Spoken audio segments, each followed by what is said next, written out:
ချာနာထောင်နော်ဘုရားရဲ့ဂုဏ်ကျေးဇူးဆိုတာမကြံစီနိုင်လောက်အောင်ကြီးကျယ်ကြံစီလို့မရဘူးအဲ့ဒီလောက်ကြီးကျယ်တဲ့ဂုဏ်ကိုစိတ်ကကြည်ညိုလိုက်ပြီဆိုရင်အဲ့ဒီကြည်ညိုလို့ဖြစ်သွားတဲ့ကုသိုလ်ကလည်းအစိမ့်တရားဖြစ်သွားတယ်မကြံစီနိုင်ဘူးတဲ့ဂုဏ်တော်ကမကြံစီနိုင်လောက်အောင်မြင့်မြတ်တယ်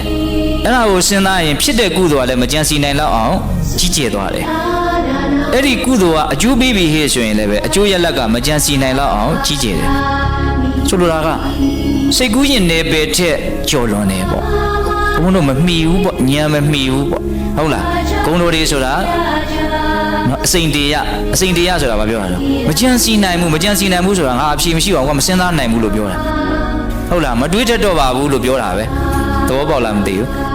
အစိမ့်တရားဆိုတာဘာလဲတွေးကိုမတွေးတတ်တော့ဘူးဉာဏ်မမီဘူးဟုတ်လားအဲ့ဒီလောက်ကြီးကျယ်တဲ့ဂုဏ်တော်ကိုကကြည်ညိုရင်ဖြစ်တဲ့ကုသိုလ်ကလည်းအစိမ့်တရားဖြစ်တယ်ကုသိုလ်ကအစိမ့်တရားဆိုရင်အကျိုးရလဒ်ကလည်းဘာဖြစ်မှာတော့အစိမ့်တရားပဲအဲ့ဒါဓမ္မကိုလည်းအဲ့ဒီတိုင်းနားလည်မယ်ဓမ္မကလည်းဂုဏ်တော်ကအစိမ့်တရားပဲနော်အရိယာတန်ခါဖြစ်သွားပြီဆိုရင်အရိယာဆိုတာအဖြူရှင်တန်ရှင်းတဲ့ကိလေသာကိုသူ့ရှင်းတဲ့သူပယ်တတ်နိုင်တဲ့တန်ခါပေါ့နော်အရိယာတန်ခါဖြစ်သွားပြီဆိုရင်လည်းသူ့ရဲ့ဂုဏ်ကလည်းမကြံစီနိုင်လောက်အောင်ကြီးကျယ်တာပဲ